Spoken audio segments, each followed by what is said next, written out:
मी अर्थसंकल्प तर सादर करणारच आहे, परंतु सन्माननीय भास्कररावांनी एक मुद्दा इथं उपस्थित केलाय।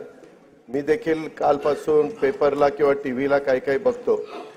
अध्यक्ष महोदय, मधल्या काळामध्ये देखील अशाच पद्धतीनं निगेटिव्ह त्याच्यामध्ये फेक नरेटिव्ह असं निर्माण करण्याचा प्रयत्न करण्यात आला। मी पण आज राज्याचा 10व्यांदा अर्थसंकल्प सादर करत आहे।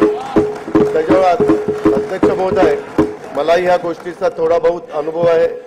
जनतेचा पाठिंबा होता, सभागृहाचा पाठिंबा होता, म्हणूनच मी ते करू शकलो, हे मी कदापि विसरू शकत नाही। परंतु अध्यक्ष महोदय, अशा प्रकारची चर्चा करणं आणि ते आधीच करणं आणि काहीतरी लोकांच्या मध्ये फेक नरेटिव्ह निर्माण करणं हे कुठेतरी अध्यक्ष महोदय थांबलं पाहिजे। याची नोंद आपण देखील त्या ठिकाणी घेतली पाहिजे, अशी मी सुरुवातीलाच आपल्याला विनंती करतो। सन्माननीय अध्यक्ष महोदय, मी आपल्या अनुमतीने सन 2024-25 या वर्षाचा अतिरिक्त अर्थसंकल्प सभागृहाला सादर करतो आहे।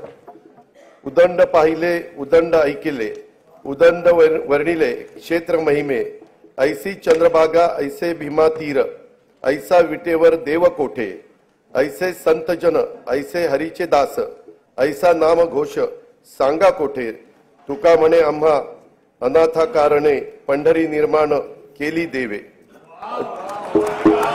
बोला कुंडली वरते हरी विठ्ठल, श्री ज्ञानदेव तुकाराम, पंढरीनाथ महाराज की जय। अध्यक्ष महोदय, श्री संत तुकाराम महाराजांनी वर्णन केलेल्या महाराष्ट्राचा आराध्य दैवत श्री विठ्ठलाच्या दर्शनाला अवघ्या महाराष्ट्रातून वैष्णवांच्या दिंड्या निघाल्या आहेत। जगद्गुरु संत तुकाराम महाराजांच्या पालखीचे आजच देहूतून प्रस्थान होते आहे। ज्ञानेश्वर माऊलींची पालखी उद्या आळंदीवरून निघेल। साधारण 1000 वर्षाची परंपरा असलेल्या या वारीशी वारकरी भक्ती मार्गाशी महाराष्ट्राची नाळ जोडलेली आहे, याची जाणीव या सरकारला आहे। महाराष्ट्राची ओळख म्हणून जिची जगभर दखल घेतली जाते, त्या पंढरपूरच्या वारीचा म्हणूनच आपण जागतिक वारसा नामांकनासाठी युनेस्कोकडे प्रस्ताव पाठवतो आहेत। आपल्या परंपरेची पताका खांद्यावर घेऊन जाणाऱ्या लाखो वारकऱ्यांविषयी कृतज्ञता म्हणून सरकारने या वर्षापासून प्रतिदिंडी 20,000 रुपये निधी देण्याचा निर्णय घेतला आहे। निर्मल वारीसाठी 36 कोटी 71 लाख रुपयांचा निधी उपलब्ध करून दिला आहे। मुख्यमंत्री वैद्यकीय सहाय्यता कक्षाच्या माध्यमातून देहू, आळंदी ते पंढरपूर या दोन्ही मुख्य पालखी मार्गावरील सर्व वारकऱ्यांची आरोग्य तपासणी केली जाणार आहे। आवश्यकतेनुसार मोफत औषधोपचार देखील केले जाणार आहेत। कीर्तनकार, वारकरी, भजनी मंडळ यांना सोयी सुविधा उपलब्ध करून देण्यासाठी तसेच पालखी मार्गाचे व्यवस्थापन करण्यासाठी मुख्यमंत्री वारकरी संप्रदाय महामंडळ स्थापन करण्याचा निर्णय घेण्यात आलेला आहे। लोकसभेच्या नुकत्याच झालेल्या निवडणुकीमध्ये राष्ट्रीय लोकशाही आघाडीला बहुमत प्राप्त झाले आहे। केंद्रात माननीय श्री नरेंद्र मोदीजी यांच्या नेतृत्वाखाली सलग 3ऱ्यांदा सरकार स्थापन झाले आहे। माननीय पंतप्रधानांचे देखील मी त्यासाठी आपल्या सर्वांच्या तर्फे मनपूर्वक अभिनंदन करतो। महाराष्ट्राला सहकार्य करण्याबाबत केंद्र शासनाने नेहमीच सकारात्मक भूमिका घेतली आहे।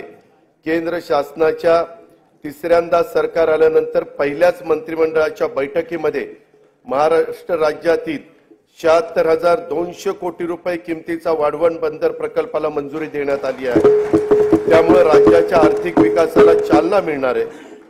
त्याद्वारे 10 लाखाहून अधिक रोजगार निर्माण होणार आहे। यापुढील 5 वर्षही केंद्र शासनाचे असेच भक्कम पाठबळ राज्याला लाभेल याची खात्री मी बाळगतो। दिनांक 27 फेब्रुवारी 2024 रोजी मी सभागृहाला राज्याचा 2024-25 या आर्थिक वर्षाचा अंतरिम अर्थसंकल्प सादर केला होता।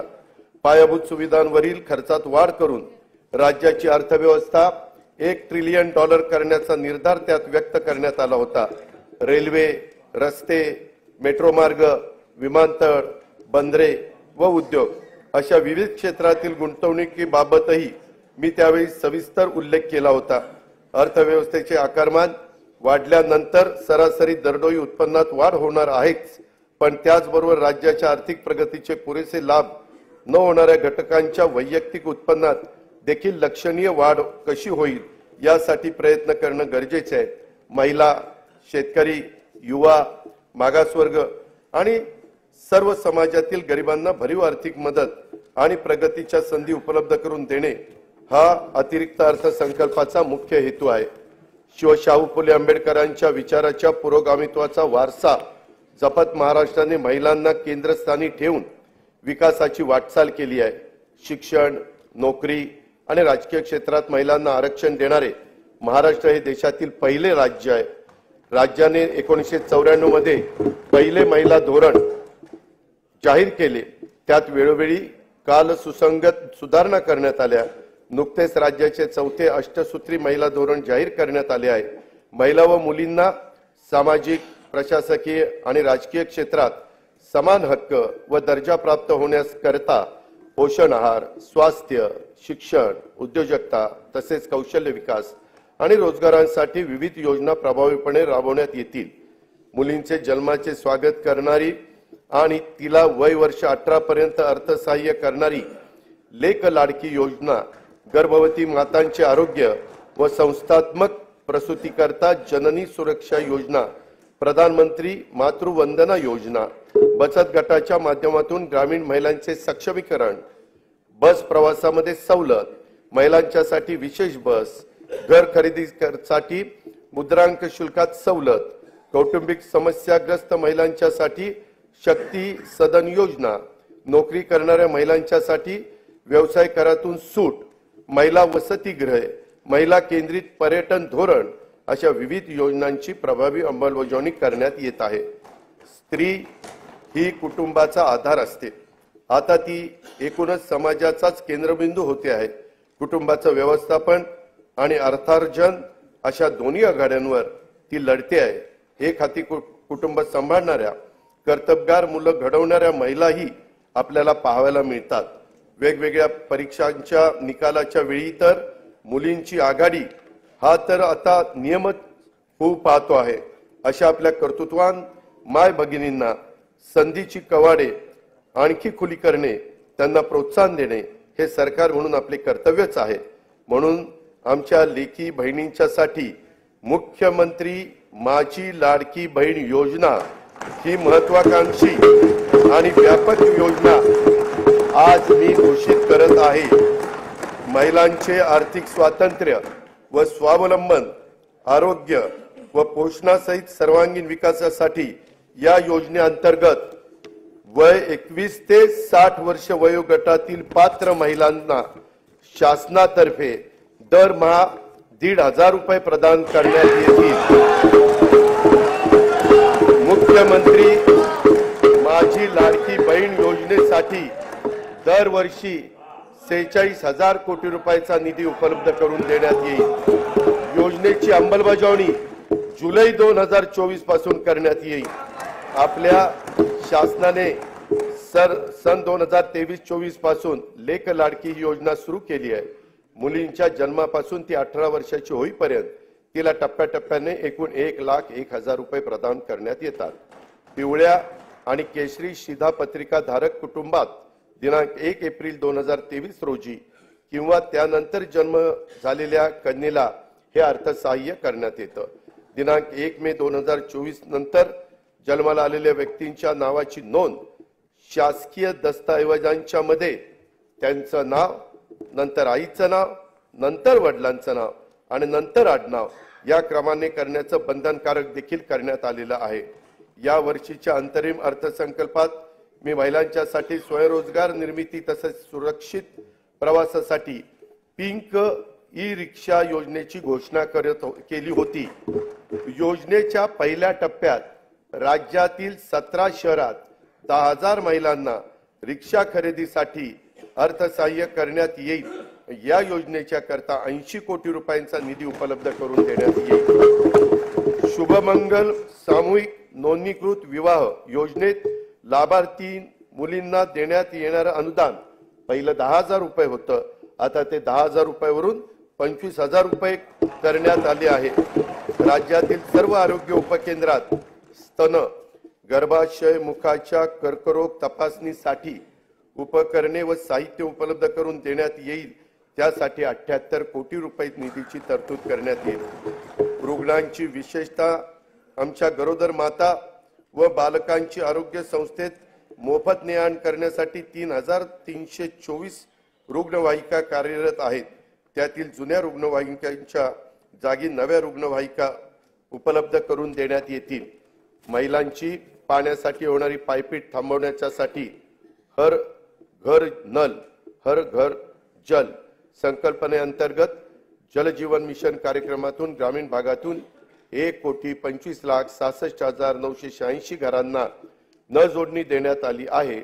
राहिलेल्या 21,04,932 घरांसाठीचे काम प्रगतीपथावर आहे। स्वयंपाकांच्यासाठी वापरल्या जाणाऱ्या इंधनाचा आणि महिलांच्या आरोग्याचा फार जवळचा संबंध असतो। महिलांच्या आरोग्याच्या नेहमीच तक्रारी कमी करायच्या असतील तर त्यांना स्वच्छ इंधन पुरवणं ही आपली जबाबदारी आहे। LPG गॅसचा वापर त्या दृष्टीने सर्वात सुरक्षित असल्याने या इंधनाचा वापर वाढवला पाहिजे। गॅस सिलेंडर प्रत्येक घराला परवडेल यासाठी प्रत्येक पात्र कुटुंबाला वर्षाला 3 गॅस सिलेंडर मोफत देणारी मुख्यमंत्री अन्नपूर्णा योजना मी आज जाहीर करत आहे। ही योजना पर्यावरण संरक्षणाला सहाय्यभूत ठरेल आणि 52,16,412 लाभार्थी कुटुंबांना या योजनेचा लाभ देण्यात येईल। अंगणवाडी सेविका, मदतनीस व मिनी अंगणवाडी सेविका यांना सध्या सेवानिवृत्ती, मृत्यू, राजीनामा इत्यादी प्रकरणी 1 लाख रुपयांपर्यंतचा लाभ देण्यात येत आहे। महाराष्ट्र राज्य ग्रामीण जीवनोन्नती अभियानाअंतर्गत 6,48,000 महिला बचत गट कार्यरत असून ही संख्या 7 लाख करण्यात येणार आहे। बचत गटाच्या फिरत्या निधीच्या रकमेत 15,000 वरून 30,000 रुपये वाढ करण्यात आली आहे।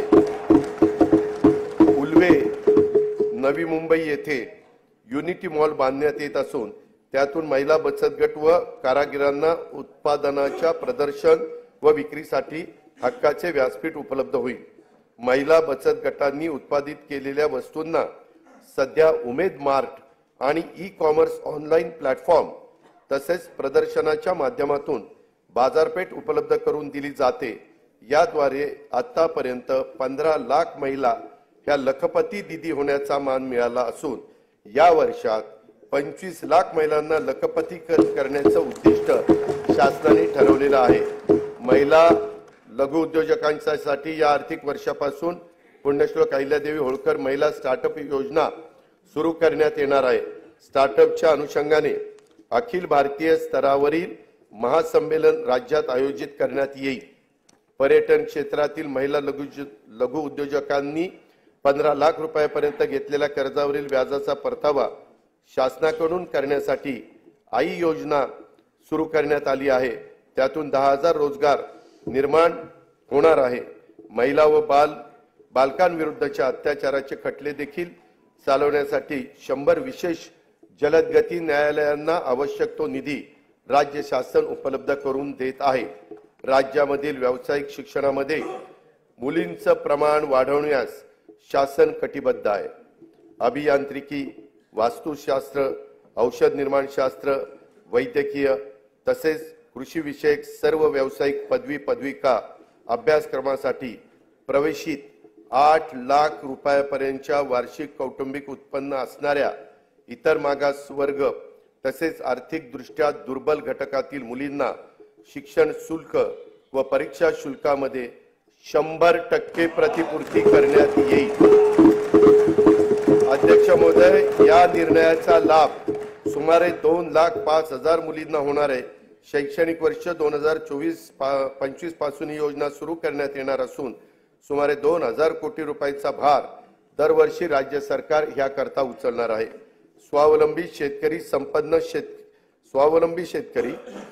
शेतकरी हे ब्रीद जपत शेतकऱ्यांना विविध पातळीवर सहाय्य करण्यासाठी शासन कटिबद्ध आहे। बी बियाणासाठी थेट अनुदान, सिंचन सुविधा, आधुनिक तंत्रज्ञानाचा वापर, शेतीपूरक उद्योगांना प्रोत्साहन, शेतमालाचे मूल्यवर्धन, शेतमाल साठवणूक, बाजारपेठेची उपलब्धता इत्यादींबाबत विविध योजना राबवण्यात येत आहे। शासनाने सन 2023-24 या आर्थिक वर्षापासून शेतकऱ्यांना आर्थिक सहाय्य करण्यासाठी नमो शेतकरी महासन्मान निधी 1 रुपयात पीक विमा, गोपीनाथ मुंडे शेतकरी सुरक्षा सानुग्रह अनुदान अशा विविध योजना सुरू केलेल्या आहेत। शेती आणि संबंधित क्षेत्राच्या ठळक तरतुदीकडे मी आता सभागृहाचं लक्ष वेधित आहे। नैसर्गिक आपत्तीमुळे झालेल्या शेती पिकांच्या नुकसानापोटी शेतकऱ्यांना जुलै 2022 पासून 15,245 कोटी 76 लाख रुपयांची मदत करण्यात आलेली आहे। नोव्हेंबर डिसेंबर 2023 मधील अवकाळी पावसामुळे बाधित झालेल्या 24,47,000 शेतकऱ्यांना आतापर्यंत 2,253 कोटी रुपयांची मदत देण्यात आली आहे। नुकसानीच्या क्षेत्राची मर्यादा 2 ऐवजी यावेळेस 3 हेक्टर करण्यात आली आहे। राज्य आपत्ती प्रतिसाद निधीच्या निकषापेक्षा अधिक दराने ही मदत करण्यात आली आहे। खरीप हंगाम 2023 करता राज्यातील 40 तालुक्यांमध्ये दुष्काळ तर 1021 महसूल मंडळामध्ये दुष्काळ सदृश परिस्थिती जाहीर करण्यात आली असून तिथे विविध सवलती लागू करण्यात आल्या आहेत। नुकसानीचे पंचनामे जलद व पारदर्शक होण्याकरता नागपूर विभागामध्ये घेतली गेलेली ई पंचनामा प्रणालीची चाचणी यशस्वी झाल्याने ही प्रणाली आता संपूर्ण राज्यामध्ये लागू करण्यात येणार आहे। नमो शेतकरी महासन्मान निधी योजनेअंतर्गत आज तागायत एकूण 92,43,000 शेतकरी कुटुंबांना 5,318 कोटी 47 लाख रुपयाचं अनुदान देण्यात आलेलं आहे। 1 रुपयात पीक विमा योजनेअंतर्गत 59,57,000 शेतकऱ्यांना 3,504 कोटी 66 लाख रुपयाची रक्कम आजपर्यंत अदा करण्यात आलेली आहे। गोपीनाथ मुंडे शेतकरी अपघात सुरक्षा सानुग्रह अनुदान योजनेअंतर्गत 2,694 शेतकरी कुटुंबांना 52 कोटी 82 लाख रुपयांचे अनुदान वाटप करण्यात आलेले आहे। महात्मा ज्योतिराव फुले शेतकरी कर्जमुक्ती योजनेअंतर्गत पीक कर्जाची नियमित परतफेड करणाऱ्या 14,33,000 शेतकऱ्यांना प्रोत्साहनपर रक्कम 5,190 कोटी रुपये अदा करण्यात आलेली आहे। उर्वरित रकमेचे वाटप देखील त्वरित त्या ठिकाणी देण्यात येईल। नानाजी देशमुख कृषी संजीवनी प्रकल्पाच्या पहिल्या टप्प्यात विदर्भ आणि मराठवाड्यातील 16 जिल्ह्यांच्यासाठी 5,469 कोटी रुपयांच्या विविध योजना यशस्वीपणे पूर्ण करण्यात आल्या आहेत। या प्रकल्पाचा 6,000 कोटी रुपये किमतीचा दुसरा टप्पा 21 जिल्ह्यांमध्ये राबवण्यात येणार आहे। माननीय बाळासाहेब ठाकरे कृषी व्यवसाय व ग्रामीण परिवर्तन प्रकल्पाअंतर्गत 1,561 कोटी 64 लाख रुपये किमतीच्या 767 उपप्रकल्पांना मंजुरी देण्यात आली आहे। त्याचा लाभ सुमारे 9 लाख शेतकऱ्यांना होणार आहे। विदर्भ आणि मराठवाड्यातील 14 विपत्तीग्रस्त जिल्ह्यातील केशरी शिधापत्रिका धारक शेतकऱ्यांना अन्नधान्याऐवजी दरमहा रोख रक्कम अदा करण्यात येते। मे 2024 पर्यंत या पद्धतीने 11,85,000 लाभार्थींना 113 कोटी 36 लाख रुपये अदा करण्यात आले आहेत। राष्ट्रीय कृषी विकास योजना आणि राज्य पुरस्कृत कृषी यांत्रिकीकरण योजनेतून गेल्या 3 वर्षात 2,14,000 शेतकऱ्यांना ट्रॅक्टर आणि पॉवर ट्रेलर आदी यांत्रिकी शेती उपकरणांच्या खरेदीसाठी 1,239 कोटी रुपयाचं अनुदान देण्यात आलेलं आहे। शेतमालाच्या स्थानिक पातळीवर साठवणुकीसाठी गाव तेथे गोदाम ही योजना राबवण्यात येणार आहे। या योजनेत पहिल्या टप्प्यात 100 नवीन गोदामांचे बांधकाम तसेच अस्तित्वातील गोदामांची दुरुस्ती केली जाणार आहे। कापूस, सोयाबीन तसेच अन्य तेलबियांच्या उत्पादकतेमध्ये वाढ आणि मूल्य साखळी विकासासाठी विशेष कृती योजना राबवण्यात येत आहे। या योजनेसाठी सन 2024-25 मध्ये 341 कोटी रुपयाचा निधी उपलब्ध करून देण्यात येत आहे। आधारभूत किमतीनुसार खरीप व रब्बी हंगामातील कडधान्य व तेलबियांच्या नाफेड मार्फत खरेदीसाठी 100 कोटी रुपयाचा फिरता निधी स्थापन करण्यात येईल। कापूस व सोयाबीन पिकांच्या राज्याच्या शेती उत्पन्नामध्ये मोठा वाटा आहे। मागील वर्षी आंतरराष्ट्रीय घडामोडी व अन्य कारणामुळे झालेल्या किमतीतील घसरणीमुळे शेतकऱ्यांना नुकसान सोसावं लागलं। शेतकऱ्यांना दिलासा देण्यासाठी खरीप पणन हंगाम 23-24 मध्ये कापूस व सोयाबीन उत्पादक शेतकऱ्यांना 2 हेक्टर प्रमाणे हेक्टरच्या मर्यादेत प्रति हेक्टरी 5,000 रुपयाचं अर्थसहाय्य देण्याची घोषणा मी करीत आहे। अध्यक्ष महोदय, ही घोषणा खरं तर निर्णय कॅबिनेटनी मागच घेतला होता, पण 3च दिवसात आचारसंहिता लागली, त्यामुळे नंतर आम्हाला त्याचे जे काही वितरण करायचं होतं ते करता आलेलं नव्हतं। आता आम्ही पुन्हा हे आचारसंहिता संपल्यावर हे 5,000 रुपयाचं अर्थसहाय्य देणं हे कापूस सोयाबीन शेतकऱ्यांच्या करता तो निर्णय सरकारने घेतलेला आहे। कांदा उत्पादक शेतकऱ्यांना अर्थसहाय्य करण्यासाठी सन 2023-24 या वित्तीय वर्षात 350 रुपये प्रति क्विंटल प्रमाणे 851 कोटी 66 लाख रुपये अनुदान देण्यात आलं आहे। कांदा आणि कापसाच्या हमीभावाने खरेदी करण्यासाठी प्रत्येकी 200 कोटी रुपयाचा फिरता निधी निर्माण करण्यात येत आहे। खरीप पणन हंगाम 2023-24 मध्ये 6 लाख धान उत्पादक शेतकऱ्यांना प्रति हेक्टरी 20,000 रुपयाप्रमाणे 1,350 कोटी रुपये प्रोत्साहन रक्कम प्रदान करण्यात आली आहे। शासकीय नवीन दुग्ध व्यवसाय उद्योजकता प्रकल्प सुरू करणार आहे। पशुसंवर्धन, दुग्ध व्यवसाय, पशुचारा आणि पशुखाद्य उत्पादन या क्षेत्रात नव उद्योजक निर्माण करणे, रोजगार आणि स्वयंरोजगाराच्या माध्यमातून शेतकऱ्यांच्या मध्ये आर्थिक उन्नती साधणे, पशूंची उत्पादकता वाढवणे हा या प्रकल्पाचा उद्देश आहे। नोंदणीकृत 2,93,000 गायींचे दूध उत्पादकांना प्रति लिटर 5 रुपये प्रमाणे 223 कोटी 83 लाख रुपये अनुदान वितरित करण्यात आले आहे। राहिलेले अनुदान देखील त्वरित वितरित करण्यात येईल। तसेच गायीचे दूध उत्पादक शेतकऱ्यांना आधार देण्यासाठी 1 जुलै पासून प्रति लिटर 5 रुपयाप्रमाणे अनुदान देण्याची योजना 1 जुलै 2024 पासून पुढे चालू ठेवण्यात येईल असेही मी जाहीर करत आहे। शेळी मेंढी पालन व्यवसायातील संख्यात्मक व गुणात्मक वाढीसाठी पुण्यश्लोक अहिल्यादेवी होळकर महाराष्ट्र मेंढी व शेळी विकास महामंडळाच्या भाग भांडवलात लक्षणीय वाढ करण्यात आली आहे।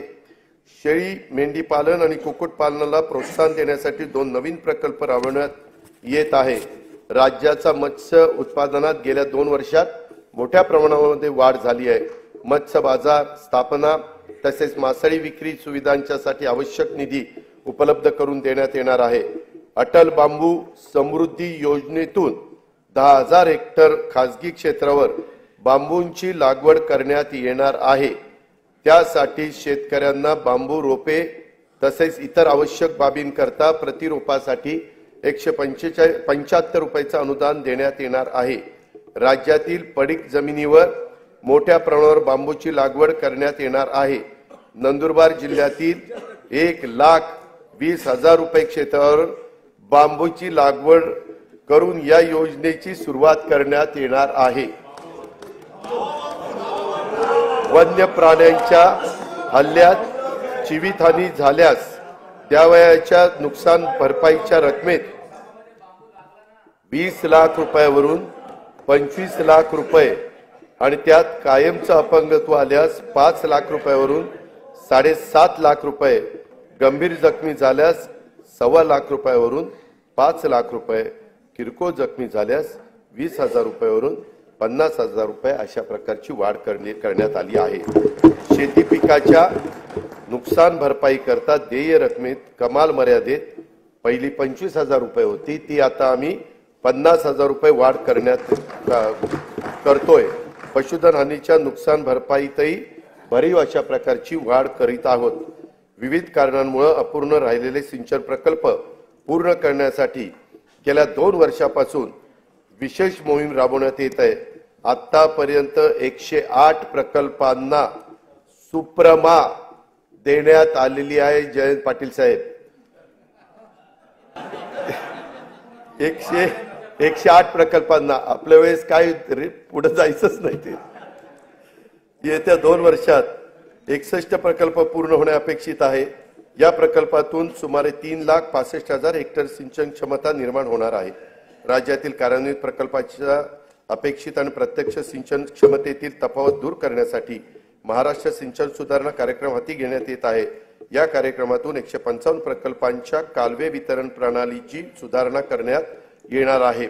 येत्या 3 वर्षात त्यामुळे सुमारे 4,28,000 हेक्टर वाढीव क्षेत्राला प्रत्यक्ष सिंचनाचा लाभ होणार आहे।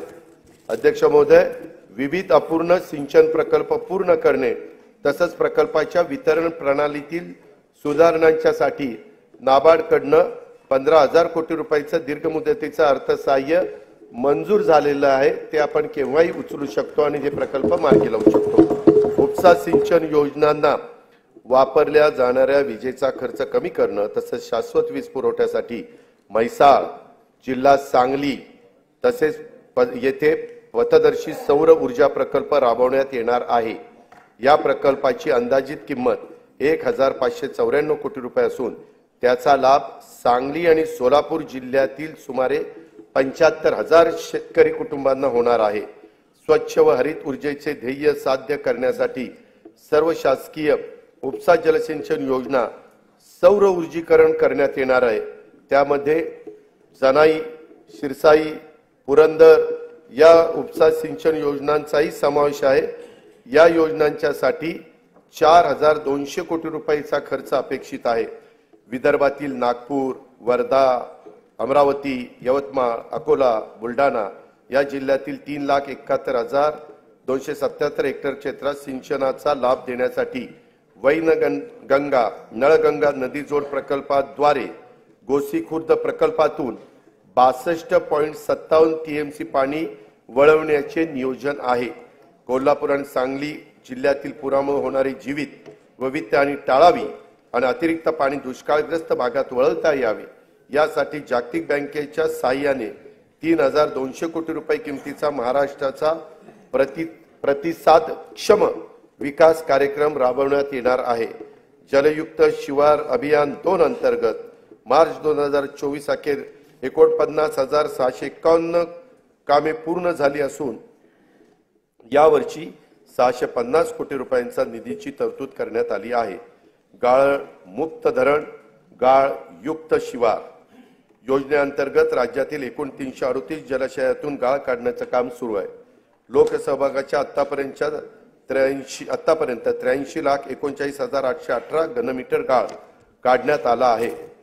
शेतकऱ्यांना दिवसा अखंडित वीज पुरवठा करण्यासाठी कृषी वाहिन्यांचे विलगीकरण आणि सौर ऊर्जाकरण करण्याचा 15,000 कोटी रुपयाचा प्रकल्प हाती घेण्यात आला आहे।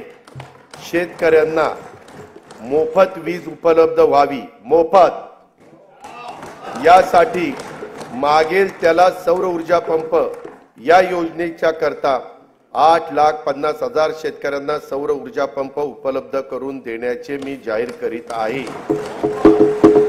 अध्यक्ष महोदय, तूफानों में संभलना जानते हैं, अंधेरों को बदलना जानते हैं, चिरागों का कोई मजहब नहीं है, ये हर महफिल में जलना जानते हैं। माननीय पंतप्रधान नरेंद्र मोदी यांच्या नेतृत्वाखाली सरकारच्या दूरदर्शी धोरणामुळे 2047 पर्यंत भारत विकसित देश म्हणून उदयाला येईल। भारत ही जगातील 3री मोठी अर्थव्यवस्था होण्याच्या वाटेवर आहे। अर्थव्यवस्थेच्या या वाढीमध्ये तरुण उद्योजकांचा वाटा मोठा असणार आहे। युवा वर्गाला अधिक सक्षम, कुशल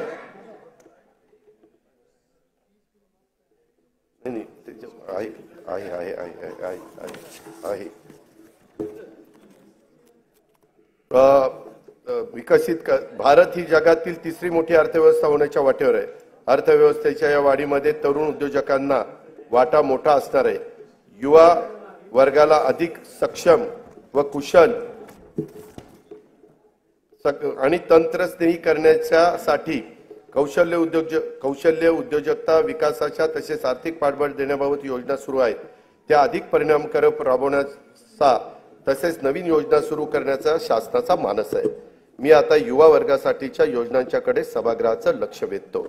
राज्यातील विविध शैक्षणिक संस्थांच्या मधून दरवर्षी 11 लाख विद्यार्थी पदविका, पदवी, पदव्युत्तर परीक्षा उत्तीर्ण होतात। प्रमाणपत्र व अल्प मुदतीत अभ्यासक्रम पूर्ण करणाऱ्या विद्यार्थ्यांची संख्या देखील मोठी असते। औद्योगिक आणि बिगर औद्योगिक आस्थापनांमध्ये प्रत्यक्ष कामाद्वारे प्रशिक्षण घेतल्यास गरजू युवकांना रोजगाराची संधी तसेच उद्योगांना प्रशिक्षित मनुष्यबळ उपलब्ध व्हावे या उद्देशाने दरवर्षी 10 लाख तरुण तरुणींना प्रत्यक्ष कामावरील प्रशिक्षण देण्यासाठी मुख्यमंत्री युवा कार्य प्रशिक्षण योजना मी जाहीर करीत आहे। या योजनेअंतर्गत शासनामार्फत प्रशिक्षणार्थी दरमहा 10,000 रुपये प्रमाणे विद्यावेतन देण्यात येईल।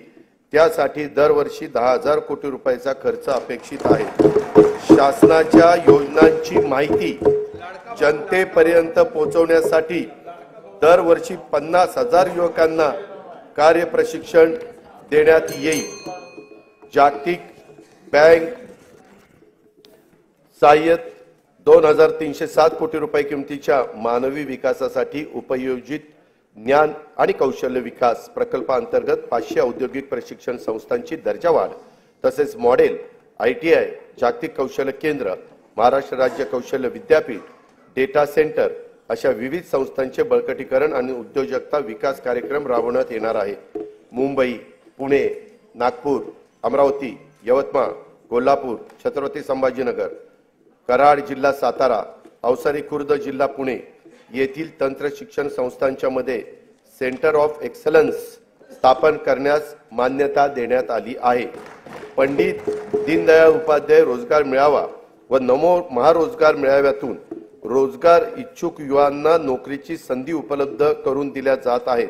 या माध्यमातून सन 2023-24 मध्ये 95,478 उमेदवारांची नोकरीसाठी निवड झाली आहे।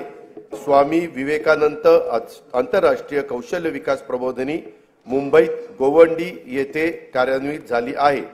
राज्याच्या ग्रामीण भागात 511 प्रमोद महाजन ग्रामीण कौशल्य विकास केंद्रे स्थापन करण्यात आली असून या केंद्रातून 15 ते 45 वयोगटातील 18,980 उमेदवार कौशल्य प्रशिक्षण घेत आहेत।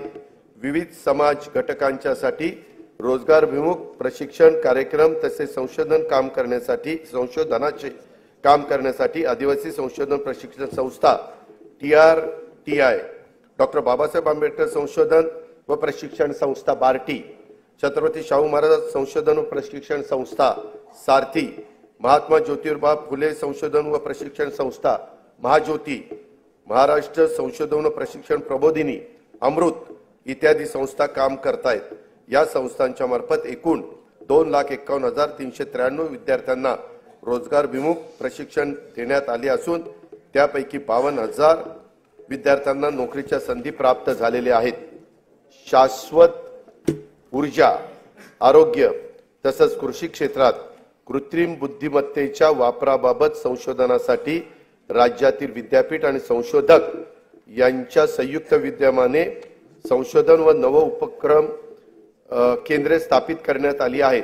त्यासाठी विद्यापीठ व शासनाकडून प्रत्येकी 50 कोटी रुपये असा 100 कोटी रुपयांचा निधी उपलब्ध करून देण्यात येणार आहे। शबरी आदिवासी वित्त व विकास महामंडळामार्फत राबवण्यात येणाऱ्या स्वयंरोजगार अर्थसहाय्याच्या योजनेच्यासाठी 100 कोटी रुपयाची निधीची तरतूद करण्यात आलेली आहे। अनुसूचित जाती, अनुसूचित जमाती, विमुक्त जाती, भटक्या जमाती, इतर मागासवर्ग, विशेष मागास प्रवर्ग तसेच खुल्या प्रवर्गातील विद्यार्थ्यांना विदेशात उच्च शिक्षणासाठी शिष्यवृत्ती योजना राबवण्यात येत आहे।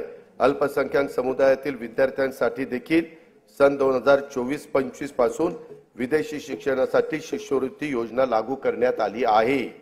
वसतिगृहात प्रवेश न मिळालेल्या आर्थिक दृष्ट्या दुर्बल घटकातील विद्यार्थ्यांना शैक्षणिक वर्ष 23-24 पासून डॉक्टर पंजाबराव देशमुख वसतिगृह निर्वाह भत्ता योजनेअंतर्गत भरीव वाढ करून दरवर्षी 38 ते 60,000 रुपयापर्यंत निवास भत्ता देण्यात येत आहे। इतर मागासवर्गीय, विमुक्त जाती, भटक्या जमाती आणि विशेष मागास प्रवर्गातील उच्च शिक्षण घेणाऱ्या विद्यार्थ्यांना ज्ञानज्योती सावित्रीबाई फुले आधार योजनेअंतर्गत देखील भरीव वाढ करून दरवर्षी 38,000 ते 60,000 रुपयापर्यंत निवास भत्ता देण्यात येणार आहे। गोपीनाथ मुंडे ऊसतोड कामगार विकास महामंडळामार्फत ऊसतोड कामगारांच्या मुलामुलींच्यासाठी 82 शासकीय वसतिगृह स्थापन करण्यास मंजुरी देण्यात आलेली आहे. राज्यात सध्या 1 लाख लोकसंख्येमागे 84 डॉक्टर आहेत. सन 2035 पर्यंत आपल्याला 1 लाख लोकसंख्येमागे 100हून अधिक डॉक्टर करण्याचे साठी वैद्यकीय महाविद्यालयाची प्रवेश क्षमता वाढवणं आवश्यक आहे. त्यासाठी राज्यात विविध ठिकाणी 100 विद्यार्थी प्रवेश क्षमतेची नवीन शासकीय वैद्यकीय महाविद्यालय आणि 430 खाटांचे संलग्न रुग्णालय स्थापन करण्यास मान्यता देण्यात आलेली आहे. त्यात जालना, हिंगोली, धाराशिव, परभणी, नाशिक, जळगाव, अमरावती, बुलढाणा, वाशिम, वर्धा, भंडारा, गडचिरोली, सातारा, अलिबाग, सिंधुदुर्ग, रत्नागिरी, पालघर आणि अंबरनाथ जिल्हा ठाणे या शहरांचा समावेश करण्यात आलेला आहे. मौजे, सावर, तालुका म्हसळा, जिल्हा रायगड येथे 100 विद्यार्थी प्रवेश क्षमतेचे नवीन शासकीय युनानी महाविद्यालय स्थापन करण्यास मान्यता देण्यात आली आहे. बुलढाणा जिल्ह्यात नवीन शासकीय आयुर्वेदिक महाविद्यालय स्थापन करण्यात येणार आहे. शासकीय वैद्यकीय महाविद्यालयातील कनिष्ठ व वरिष्ठ निवासी डॉक्टर यांच्या विद्यावेतनात तसेच मानसेवी अध्यापकांच्या मानधनात देखील भरीव वाढ करण्यात आली आहे. ट्रस्ट सेक्टरमधील उद्योगांना देण्यात येणाऱ्या विशेष प्रोत्साहनामुळे नजीकच्या काळात राज्यात अंदाजे 1 लाख कोटी रुपयाची गुंतवणूक होणार असून त्यातून 50,000 रोजगार निर्माण होणार आहे. हरित हायड्रोजन उत्पादनासाठी विकासकांबरोबर झालेल्या सामंजस्य करारानुसार 2,11,400 कोटी रुपयांची गुंतवणूक होणार असून त्याद्वारे 55,900 रोजगार निर्माण होणार आहेत. महापे नवी मुंबई येथे 25 एकर जागेत India gems and jewellery park नियोजित आहे. त्यात 2,000 सूक्ष्म, लघु व मध्यम उद्योग घटकांना समावेश असून 50,000 कोटी रुपयाची गुंतवणूक होणार आहे. त्यातून 1 लाख रोजगार निर्माण होतील. एकात्मिक व शाश्वत वस्त्रोद्योग धोरण 2023 ते 28 जाहीर करण्यात आले असून या अंतर्गत 5 वर्षात 25,000 कोटी रुपयांची भरीव गुंतवणूक आणि 5 लाख रोजगार अपेक्षित आहे. कॅप्टिव्ह मार्केट योजनेमुळे सूतगिरणी, यंत्रमाग, प्रोसेसिंग, पॅकिंग तसेच वाहतूक क्षेत्रात मोठ्या प्रमाणात रोजगार निर्माण होणार आहे. खाजगी गुंतवणूक वाढवण्यासाठी लघु वस्त्रोद्योग संकुले तसेच टेक्निकल टेक्सटाईल पार्क उभारण्याचे शासनाने ठरवलेले आहे. सिंधुदुर्ग जिल्ह्यात आंतरराष्ट्रीय दर्जाचे स्कुबा डायव्हिंग केंद्र सुरू करण्यात येणार असून बुडीत जहाजावरील प्रवाळाचे दर्शन हे त्यांचे विशेष आकर्षण असेल. या प्रकल्पासाठी 20 कोटी रुपये खर्च अपेक्षित आहे. त्यातून 800 ते 1000 स्थानिकांना रोजगार उपलब्ध होईल. अध्यक्ष महोदय, हयात लेके चलो, कायनात लेके चलो, चलो तो सारे जमाने को साथ लेकर चलो. दारिद्र्य निर्मूलन आणि जनतेचे राहणीमान उंचावण्यासाठी शासन अरे कधीतरी समाधान माना. आहे पुढे आहे. जनतेचे राहणीमान उंचावण्यासाठी शासन कटिबद्ध असून विविध योजनांच्या माध्यमातून अविरतपणे सामाजिक विकासाचे प्रयत्न सुरू आहेत. अनुसूचित जाती उपाययोजनेखाली शाळा, आश्रमशाळा, विद्यार्थ्यांकरता वसतिगृह, शिष्यवृत्ती, आरोग्य सेवा, रोजगार इत्यादी करता विविध योजना राबवण्यात येतात. आदिवासी विकास उपाय योजनेअंतर्गत बालकांच्या पोषणामध्ये वाढ करण्यासाठी भारतरत्न डॉक्टर APJ अब्दुल कलाम अमृत आहार योजना, शासकीय आश्रमशाळांमध्ये विज्ञान केंद्राची उभारणी करण्यासाठी नमो आदिवासी स्मार्ट शाळा अभियान, वसतिगृहात प्रवेश न मिळालेल्या विद्यार्थ्यांना उच्च शिक्षणासाठी पंडित दीनदयाळ उपाध्याय स्वयं योजना, वस्त्यांना पायाभूत सुविधा उपलब्ध करून देण्यासाठी ठक्कर बाप्पा आदिवासी विकास योजना आदी योजनांच्या माध्यमातून पुरेसा निधी उपलब्ध करून देण्यात येत आहे. इतर मागासवर्ग, विमुक्त जाती, भटक्या जमाती, विशेष मागास प्रवर्गातील घटकांना उन्नती करता विविध योजना राबवण्यात येतात. या प्रवर्गातील विद्यार्थ्यांच्या करता आश्रमशाळा, ऊसतोड कामगारांच्या मुलांच्यासाठी आश्रमशाळा, विद्यानिकेतन, धनगर समाजासाठीच्या विविध योजना क्रांती ज्योती सावित्रीबाई फुले शिष्यवृत्ती योजना, डॉक्टर पंजाबराव देशमुख वसतिगृह योजना, तांडा वस्ती मुक्त वसाहत योजना इत्यादी योजनांच्या माध्यमातून पुरेसा निधी उपलब्ध करून देण्यात येत आहे। राज्यातील सर्व बौद्ध, जैन, शीख, पारसी, ख्रिश्चन व मुस्लिम या अल्पसंख्याक समुदायातील घटकांच्या विकासाकरता हे सरकार वचनबद्ध आहे। सामाजिक व आर्थिक दृष्ट्या दुर्बल घटकांच्यासाठी असलेल्या योजना परिणामकारक राबवणे, नवीन योजना, विशेष योजना आखणे आणि त्यासाठी पुरेसा आर्थिक तरतूद करणे या धोरणातून सर्व स्वरूपातील सार्वत्रिक दारिद्र्य नाहीसे करणे हे शाश्वत विकास ध्येय साध्य करण्याचा आमचा निश्चय आहे। त्या दृष्टीने महत्त्वाच्या योजना मी सभागृहावर सादर करीत आहे।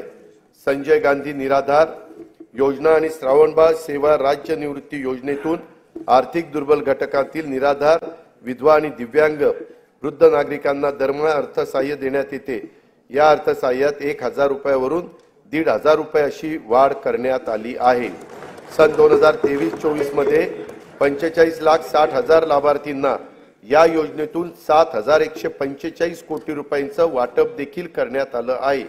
महिला आर्थिक विकास महामंडळ, महाराष्ट्र राज्य इतर मागासवर्ग वित्त विकास महामंडळ, वसंतराव नाईक विमुक्त जाती व भटक्या जमाती विकास महामंडळ, महात्मा फुले मागासवर्गीय विकास महामंडळ, साहित्यरत्न लोकशाहीर अण्णाभाऊ साठे विकास महामंडळ, संत रोहिदास चर्मोद्योग व चर्मकार विकास महामंडळ, शबरी आदिवासी वित्त विकास महामंडळ, महाराष्ट्र राज्य सरकारी आदिवासी विकास महामंडळ, पुण्यश्लोक अहिल्यादेवी महाराष्ट्र मेंढी व शेळी विकास महामंडळ, अण्णासाहेब पाटील आर्थिक विकास महामंडळ, शामराव पेजे आर्थिक विकास महामंडळ, संत शिरोमणी गोरोबा काका महाराष्ट्र माती कला मंडळ, महाराष्ट्र राज्य ऑटो रिक्षा व टॅक्सी चालक मालक कल्याणकारी महामंडळ, मौलाना आझाद अल्पसंख्याक आर्थिक विकास महामंडळ अशा विविध महामंडळाच्या माध्यमातून विविध समाज घटकांना उन्नती करता योजना राबवण्यात येत आहे।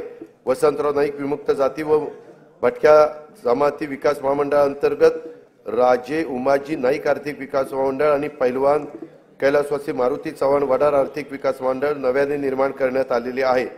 महाराष्ट्र राज्य इतर मागासवर्गीय वित्त विकास महामंडळांतर्गत संत काशीबा गुरव युवा आर्थिक विकास महामंडळ, जगज्योती महात्मा बसवेश्वर आर्थिक विकास महामंडळ, संत सेनाजी महाराज केश शिल्पी महामंडळ नव्याने निर्माण करण्यात आलेले आहे। पानपिंपरी आणि मुसळीचे उत्पादन करणाऱ्या बारी समाजाच्या आर्थिक, सामाजिक आणि शैक्षणिक विकासासाठी संत श्री रूपलाल महाराज आर्थिक विकास महामंडळाची स्थापना करण्यात येणार आहे। नव्याने निर्माण करण्यात आलेल्या तसेच कार्यरत महामंडळाच्या निधीची पुरेशी तरतूद त्या ठिकाणी करण्यात येईल। 15 डिसेंबर 2022 पासून दिव्यांग कल्याण विभागाचे कामकाज सुरू झाले आहे। दिव्यांगांच्यासाठी शिक्षण, क्रीडा, कौशल्य विकास, प्रशिक्षण, रोजगार, उद्योग क्षेत्रातील विविध योजना राबवून त्यांना स्वावलंबी व सक्षम बनवण्याचे उद्दिष्ट आहे। दिव्यांग व्यक्तीचे स्वतःचे हक्काचे घर व्हावे यासाठी धर्मवीर आनंद दिघे घरकुल योजना राबवण्यात येणार असून पहिल्या टप्प्यात 34,400 घरकुलं बांधण्याचे प्रस्तावित आहे। दिव्यांग व्यक्तींना दैनंदिन वापरासाठी इलेक्ट्रिक वाहनांचे वाटप करण्यात येत आहे। राज्याने याच वर्षी तृतीयपंथीयांचं बाबतचं आपले धोरण जाहीर केलं आहे। शासन आणि सार्वजनिक प्राधिकरणाकडून होणाऱ्या भरती प्रक्रियेमध्ये तसेच सर्व शासकीय योजनांच्या मध्ये स्त्री पुरुषांबरोबरच तृतीयपंथी हा लिंग पर्याय उपलब्ध करून देण्यात आला आहे। त्यामुळे तृतीयपंथी समुदायाला राज्य शासनाच्या योजनांचा लाभ घेणे आता सुलभ होणार आहे। धनगर समाजाच्या शैक्षणिक व सामाजिक उपक्रमासाठी खारघर नवी मुंबई येथे 4000 चौरस मीटरचा भूखंड उपलब्ध करून देण्यात आलेला आहे।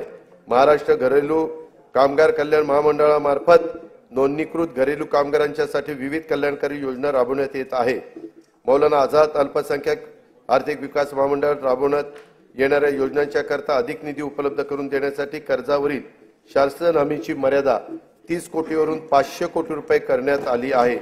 महात्मा ज्योतिराव फुले जन आरोग्य योजना राज्यातील सर्व कुटुंबांना लागू करण्यात आली आहे। आरोग्य विमा संरक्षणाची रक्कम प्रति कुटुंब 1,50,000 वरून आता 5 लाख रुपये करण्यात आली आहे। आतापर्यंत 1000 रुग्णालयामध्ये उपचाराची सोय होती, त्याच्यात आता 900 रुग्णालयांची भर पडणार असून योजनेअंतर्गत 1356 प्रकारचे उपचार उपलब्ध झाले आहेत। सार्वजनिक आरोग्य विभागाच्या रुग्णालयामध्ये तपासण्या, चाचण्या आणि उपचार मोफत करण्यात येतात। या निर्णयामुळे बाह्य रुग्ण, अंतरुग्ण, लहान शस्त्रक्रिया, एक्सरे चाचणी आणि प्रयोगशाळा चाचण्यांमध्ये भरीव वाढ झाली आहे। शहरी भागातील गरजू जनतेसाठी विनामूल्य तपासणी, वैद्यकीय चाचण्या व उपचारांच्यासाठी सुविधा असलेले हिंदू हृदय सम्राट बाळासाहेब ठाकरे आपला दवाखाना 347 ठिकाणी कार्यान्वित करण्यात आलेला आहे। महाराष्ट्र राज्य बिगर कृषी सहकारी पतसंस्था नियामक मंडळाला पतसंस्थांच्या स्थिरीकरण व तरलतेसाठी 100 कोटी रुपयांचा निधी उपलब्ध करून देण्यात येणार आहे। प्रधानमंत्री आवास योजना, रमाई आवास योजना, शबरी, पारधी व आदिम आवास योजना, मोदी आवास योजना, यशवंतराव चव्हाण मुक्त वसाहत योजना, पुण्यश्लोक अहिल्यादेवी होळकर घरकुल योजना इत्यादी माध्यमातून पुढील 5 वर्षात 35,40,491 घरकुल बांधण्यात येणार आहेत। सन 2024-25 मध्ये विविध घरकुल योजनांच्या करता 7,425 कोटी रुपयांची तरतूद करण्यात आलेली आहे। बृहन्मुंबई महानगरपालिका क्षेत्रातील गिरणी कामगारांना 12,954 सदनिका वितरित करण्यात केल्या असून उर्वरित सदनिका उपलब्ध करून देण्याचे नियोजन करण्यात आलेले आहे। सन 2024-25 साठी स्वच्छ भारत अभियान ग्रामीणचा दुसऱ्या टप्प्यासाठी 1,886 कोटी 86 लाख निधीची तरतूद करण्यात आलेली आहे। राज्यातील अंगणवाडी कर्मचारी, आशा वर्कर, कोतवाल, पोलीस पाटील, ग्रामीण जीवनोन्नती अभियानातील संसाधन व्यक्ती यांच्या मानधनात भरीव वाढ करण्यात आलेली आहे। आता मी अर्थसंकल्पातील पायाभूत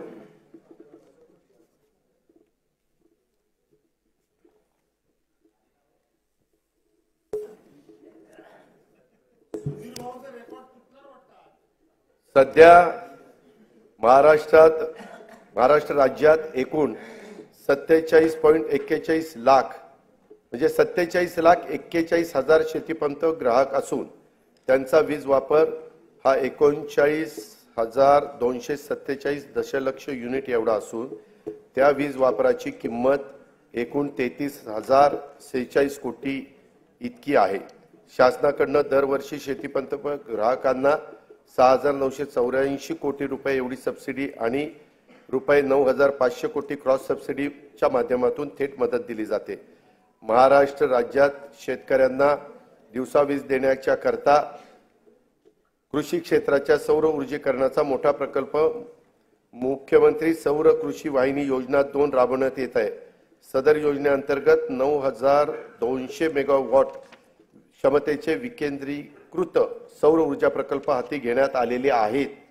या सर्व प्रकल्पांची अंमलबजावणीचा साठी कालावधी 18 महिने असून मार्च 2024 पासून ऑक्टोबर 2025 पर्यंत हे प्रकल्प पूर्ण होणार आहेत। ह्याच्याकरता जेवढी जमीन लागणार होती ती सगळी जमीन प्राजक्त सरकारकडेच उपलब्ध झाली आणि ती आपण हँडओव्हर देखील त्या ठिकाणी केली। त्याच्यामध्ये राज्यातील 46,06,000 शेतीपंप धारक हे एवढे शेतकरी हे 7.5 हॉर्सपॉवर पर्यंत मोटार चालवतात, म्हणजे 1 हॉर्सपॉवर पासून 3, 5, 7.5 पर्यंत आणि त्याच्यावरचे पण काही 10, 15, 20 असे आहेतच। ते सगळे 3 लाख आहेत, परंतु हे 44,06,000 आहेत। यांचा पूर्णपणे वीज माफीचा निर्णय राज्य सरकारने घेतलेला आहे। यासाठी राज्य सरकारवर जेवढा भार शासनावर पडणार आहे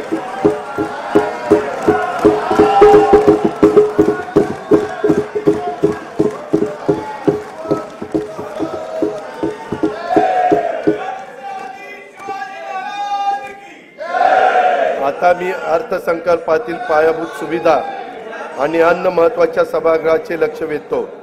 मुंबई, पुणे व नागपूर शहरांमध्ये एकूण 449 किलोमीटर लांबीच्या मेट्रो मार्गिका उभारण्याची मान्यता देण्यात आली असून 127 किलोमीटर लांबीच्या मार्गिका वाहतुकीसाठी खुल्या करण्यात आल्या आहेत। तसेच या आर्थिक वर्षात आणखी 37 किलोमीटर लांबीच्या मार्गिका वाहतुकीसाठी खुल्या करण्यात येणार आहे। शिवडी नावाशेवा प्रकल्पांतर्गत शिवडी वरळी जोड रस्त्यांचे 57% काम झाले असून डिसेंबर 2025 अखेर या प्रकल्पाचे काम पूर्ण करण्यात येणार आहे। बाळकुम येथे गायमुख या नियोजित ठाणे किनारी मार्गाची लांबी 13.45 किलोमीटर असून सुमारे 3,364 कोटी रुपये किमतीचे हे काम मे 2028 पर्यंत पूर्ण होणे अपेक्षित आहे। स्वराज्य रक्षक छत्रपती संभाजी महाराज मुंबई किनारी मार्गाचे बहुतांशी काम पूर्ण झाले असून दोन्ही मार्गिका अंशतः खुल्या करण्यात आल्या आहेत। प्रधानमंत्री ग्राम सडक योजनेच्या तिसऱ्या टप्प्यात सुमारे 6,500 किलोमीटर लांबीच्या रस्ते सुधारणांचे उद्दिष्ट आहे। सद्यस्थितीत 2,303 किलोमीटर लांबीच्या रस्त्याचे काम पूर्ण झाले असून उर्वरित कामे प्रगतीपथावर आहेत। मुख्यमंत्री ग्राम सडक योजनेच्या तिसऱ्या टप्प्यात 23,000 किलोमीटर लांबीचे रस्त्यांची कामे आगामी 3 वर्षात पूर्ण करण्यात येणार आहेत। भगवान बिरसा मुंडा जोड रस्ते योजनेसाठी 1,400 कोटी रुपयाचा तरतूद करण्यात आलेली आहे। संत सेवालाल महाराज जोड रस्ता योजना तसेच यशवंतराव होळकर जोड रस्ते योजनेची अंमलबजावणी लवकरच सुरू करण्यात येत आहे। परिवहन सेवेमध्ये सुधारणा तसेच हवेतील प्रदूषण कमी करण्यासाठी 19 महानगरपालिकांमध्ये PME बस सेवा योजना राबवण्यात येणार आहे। इलेक्ट्रिक बसेस उपलब्ध करणे, बस आगारे आणि विद्युत पायाभूत सुविधा उभारणे आदी बाबींचा या योजनेमध्ये समावेश आहे। अग्निशमन सेवाचा विस्तार आणि आधुनिकीकरण करण्यासाठी 615 कोटी रुपयाची योजना राबवण्यात येणार आहे।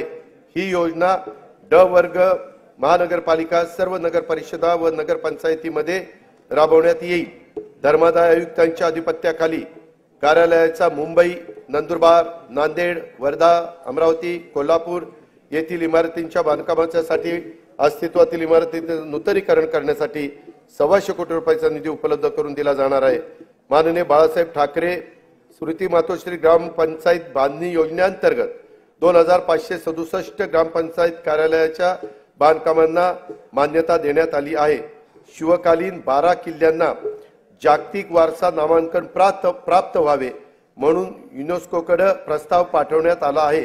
कोकणातील कातळ शिल्पे, पंढरपूर वारी, दहीहंडी उत्सव आणि गणेशोत्सव याबाबतचे देखील प्रस्ताव पाठवण्यात येणार आहेत।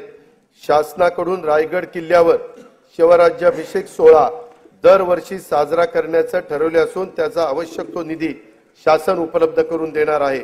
वेंगुर्ला जिल्हा सिंधुदुर्ग येथे 66 कोटी रुपयाचे अंदाजित किमतीचा आंतरराष्ट्रीय दर्जाचा पाणबुडी प्रकल्प विकसित करण्यात येणार आहे। सातारा जिल्ह्यातील पश्चिम घाट परिसरातील पर्यटन स्थळाच्या विकासासाठी 381 कोटी 56 लाख रुपये किमतीचा एकात्मिक पर्यटन विकास आराखडा करण्यात आला आहे। या अंतर्गत श्री क्षेत्र महाबळेश्वर विकास, प्रतापगड किल्ला जतन व संवर्धन, सह्याद्री व्याघ्र पर्यटन आणि कोयना हेळवाक वनक्षेत्राअंतर्गत जलपर्यटनाचा समावेश आहे। पावसाळ्यात कल्याण नगर मार्गावरील माळशेज घाटाला भेट देणाऱ्या पर्यटकांची संख्या मोठी आहे। या घाटात सर्व सोयीयुक्त अत्याधुनिक व्ह्यूइंग गॅलरी उभारण्यात येईल। नागपूर जिल्ह्यातील रामटेक हे प्रभू रामचंद्राच्या पदस्पर्शाने पावन झालेले तीर्थक्षेत्र रामटेक विकास आराखड्यासाठी पहिल्या टप्प्यात 150 कोटी रुपयाच्या कामांना मान्यता देण्यात आली असून ही कामे प्रगतीपथावर आहे। आता दुसऱ्या टप्प्यातील 211 कोटी रुपयाची कामे देखील हाती घेण्यात येणार आहेत। आध्यात्मिक गुरु तथा समाज सुधारक बाबा जुमदेवजी यांना पावड दौना तालुका मौदा जिल्हा नागपूर येथील स्मारकासाठी 77 कोटी रुपये रकमेचा विकास आराखडा तयार करण्यात येणार आहे। संत ज्ञानेश्वर महाराजांची अजरामर ज्ञानेश्वरीची जिथे रचना केली त्या नेवासा येथील मंदिर परिसराचा देखील विकास आराखडा तयार करण्यात येणार आहे। कोल्हापूर शहरातील राजाराम तलावाकाठी अत्याधुनिक आंतरराष्ट्रीय कन्व्हेन्शन सेंटर उभारण्यात येईल। त्याचा प्लॅन फार सुंदर केला आहे, तो तिथे आपण उभारणार आहोत। बीजे शासकीय वैद्यकीय महाविद्यालय पुणे येथे बहुउद्देशीय सभागृह उभारण्याकरता तसेच किसान शिक्षण प्रसारक मंडळ बोरगाव काळे तालुका जिल्हा लातूर या शैक्षणिक संस्थेला सुवर्ण महोत्सवी निमित्त भौतिक व शैक्षणिक सुविधांसाठी विकास करण्यासाठी आवश्यक निधी उपलब्ध करून देण्यात येईल। छत्रपती संभाजी महाराजांच्या पदस्पर्शाने पावन झालेल्या शिराळा जिल्हा सांगली येथे त्यांचे स्मारक उभारण्यात येईल। श्री संत रूपलाल महाराजांचे समाधीस्थळ असलेले अंजनगाव सुरजी जिल्हा अमरावती येथे त्यांचे स्मारक उभारण्यात येणार आहे। आदिवासी कलांचे प्रदर्शन वृद्धी आणि कलाकारांना प्रोत्साहन देण्यासाठी हदगड तालुका सुरगाणा जिल्हा नाशिक येथे कलादालन स्थापन करण्यात येणार आहे। मुंबईतील साहित्यरत्न लोकशाहीर अण्णाभाऊ साठे संशोधन व प्रशिक्षण संस्थेचे 305 कोटी रुपयाच्या आराखड्याला मान्यता देण्यात आलेली आहे। जिल्हास्तर संस्थापक क्षमता वाढवून विकासाला चालना देण्यासाठी महास्ट्राईड हा 2232 कोटी रुपये किमतीचा प्रकल्प जागतिक बँकेच्या सहाय्याने राबवण्यात येणार आहे। भारतातील शेती मुख्यतः पावसावर अवलंबून आहे याची आपल्याला जाणीव आहे। मात्र गेल्या काही वर्षात झालेल्या जागतिक वातावरणातील बदलांमुळे मोसमी हवामान तीव्र बदल होत असून त्याचे दुष्परिणाम शेतकऱ्यांना भोगावे लागत आहे। अशा अडचणीत आलेल्या राज्यातील शेतकरी बांधवांना मदतीची गरज आहे। त्यासाठी त्यांना दिलासा देण्यासाठी मुख्यमंत्री बळीराजा वीज सवलत योजना जी मी आता सांगितली ती आपण देतोय। त्याचं नाव आहे मुख्यमंत्री बळीराजा वीज सवलत योजना आणि त्याच्यामध्ये आपण जवळपास ह्या सगळ्या कामाच्या करता मोफत वीज 7.5 हॉर्सपावर पर्यंत देतोय म्हणून 14,761 कोटी रुपयाचा अनुदान स्वरूपात उपलब्ध करून देणार आहे। या अर्थसंकल्पातील विविध समाज घटकांच्यासाठी महत्त्वाकांक्षी नवीन योजना घोषित केल्या आहेत। राज्यातील सर्व योजनांचे लाभ लाभार्थ्यांच्यापर्यंत थेट पोहोचावेत यासाठी योजनांचे मूल्यमापन करून त्याचं सुसूत्रीकरण करण्यासाठी उच्चस्तरीय समिती देखील स्थापन करण्याचं ठरवण्यात आलेलं आहे। त्याच्यामुळे तिथं निधीची कुठली कमतरता कमी पडणार नाही। सन 2024-25 मध्ये जिल्हा वार्षिक योजनेअंतर्गत देखील 18,165 कोटी रुपयाचा नियतव्यय प्रस्तावित करण्यात आला आहे। हा नियतव्यय गेल्या वर्षीच्या तुलनेमध्ये 20% अधिक आहे। वार्षिक योजना 2024-25 मध्ये कार्यक्रम खर्चासाठी 1,92,000 कोटी रुपयाचा नियतव्यय प्रस्तावित करण्यात आला आहे। त्यामध्ये अनुसूचित जाती उपाय योजना 15,893 कोटी रुपये आणि आदिवासी विकास योजना 15,360 कोटी रुपये नियतव्ययाचा समावेश आहे। सन 2024-25 मध्ये एकूण खर्चासाठी 6,12,293 कोटी रुपयाचा तरतूद प्रस्तावित आहे। महसूल जमा 4,99,463 कोटी रुपये, महसुली खर्च 5,19,514 कोटी रुपये प्रस्तावित केलेला आहे। परिणामी 20,051 कोटी रुपये महसुली तूट अपेक्षित आहे। राज्याची राजकीय तूट आणि महसुली तूट राजकोषीय उत्तरदायित्व व वित्तीय व्यवस्थापन कायद्याने निश्चित केलेल्या मर्यादेच्या आत ठेवण्यात शासन यशस्वी ठरले आहे। सन 2024-25 ची राजकोषीय तूट 1,10,355 कोटी रुपये आहे। राज्याच्या आर्थिक विकासासाठी आणि समाजातील सर्व घटकांच्या कल्याणासाठी शासन सर्वतोपरी प्रयत्न करेल याची खात्री मी सभागृहाला देतो। आणि आता मी अर्थसंकल्पाचा भाग 2 कडे त्या ठिकाणी वळतो। मी आता अर्थसंकल्पाचा भाग 2 अध्यक्ष महोदय माननीय सभागृहासमोर सादर करीत आहे। सन 2023-24 या आर्थिक वर्षासाठी राज्याच्या स्वतःचा कर महसुलाचा सुधारित अंदाज 3,26,397 कोटी रुपये आहे। सन 2024-25 या आर्थिक वर्षाचा स्वतःच्या कर महसुलाचे अर्थसंकल्पीय उद्दिष्ट 3,43,040 कोटी रुपये इतके एवढे निश्चित करण्यात आले आहे। सर्वसामान्य नागरिकांना तसेच उद्योग व व्यापार केंद्राला दिलासा मिळावा म्हणून राज्यभर पेट्रोल व डिझेल वरील मूल्यवर्धित करात समानता आणण्यासाठी आवश्यकता होती आहे। त्या दृष्टीने बृहन्मुंबई, ठाणे व नवी मुंबई या महानगरपालिका क्षेत्रातील डिझेलवरील सध्याचा कर 24% वरून 21% करण्याचे प्रस्तावित आहे। तसेच पेट्रोलवर 26% वरून तो 25% असा 25% वर कमी करण्याचा प्रस्ताव आहे। या बदलांमुळे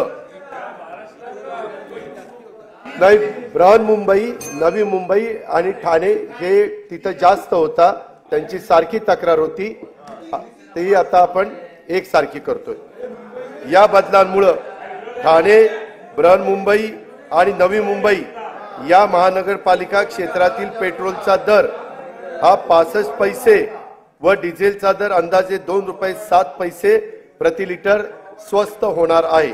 केंद्रीय सशस्त्र पोलीस दलामध्ये 7 सशस्त्र सेना दल कार्यरत असून त्यापैकी सीमा सुरक्षा दल व केंद्रीय राखीव पोलीस दल यातील सशस्त्र जवानांना व्यवसाय कर भरण्यापासून सूट देण्यात आली आहे। आता उर्वरित 5 दलातील म्हणजेच आसाम रायफल्स, केंद्रीय औद्योगिक सुरक्षा दल, भारत तिबेट सीमा पोलीस दल, राष्ट्रीय सुरक्षा रक्षक व सशस्त्र सीमा दलातील राष्ट्रीय कर्तव्य बजावणाऱ्या सशस्त्र जवानांना व्यवसाय कर भरण्यापासून सूट देण्याबाबत मी प्रस्तावित करीत आहे। याचा लाभ अंदाजे 12,000 जवानांना होणार आहे। नोंदणी झालेल्या दस्तास कमी मुद्रांक शुल्क भरल्याचे निष्पन्न झाल्यास मुद्रांक शुल्काच्या फरकाच्या रकमेवर दस्त निष्पादित केल्याच्या तारखेपासून आकारण्यात येणारी दंडाची रक्कम ही 2% दरमहा होती, ती आता अध्यक्ष महोदय आपण 1% दरमहा करण्याचा निर्णय घेण्यात आलेला आहे। म्हणजे त्याच्यामध्ये 24% वर्षाला होती, ती आता 12% करण्यात आली। बऱ्याच जणांची तशी मागणी होती। मुद्रांक शुल्क परताव्यासाठी ऑनलाईन पद्धतीने अर्ज करता येईल। अर्ज करण्याची कालमर्यादा मुद्रांक खरेदी केल्यापासून 6 महिन्याऐवजी 1 वर्ष करण्यात येईल। वरील प्रस्तावांना सन्माननीय सदस्यांचा पाठिंबा मिळेल असा विश्वास मी इथं व्यक्त करतो। अध्यक्ष महोदय, आतापर्यंत मी या राज्याचा 10 वेळेला जनतेचा अर्थसंकल्प मांडण्याची संधी मला मिळाली। निंदी कोणी मारी, वंदी कोणी पूजा करी, मज हेही नाही तेही नाही, वेगळा दोन्हीपासूनही या न्यायाने केलेल्या कामाची पावती आहे असे मी मानतो। तुका म्हणे मज घडो त्यांची सेवा, तरी माझ्या दैवा पार नाही, अशी तुकोबारायाच्या भाषेत प्रार्थना करून मी आपली रजा घेतो। जय हिंद, जय महाराष्ट्र।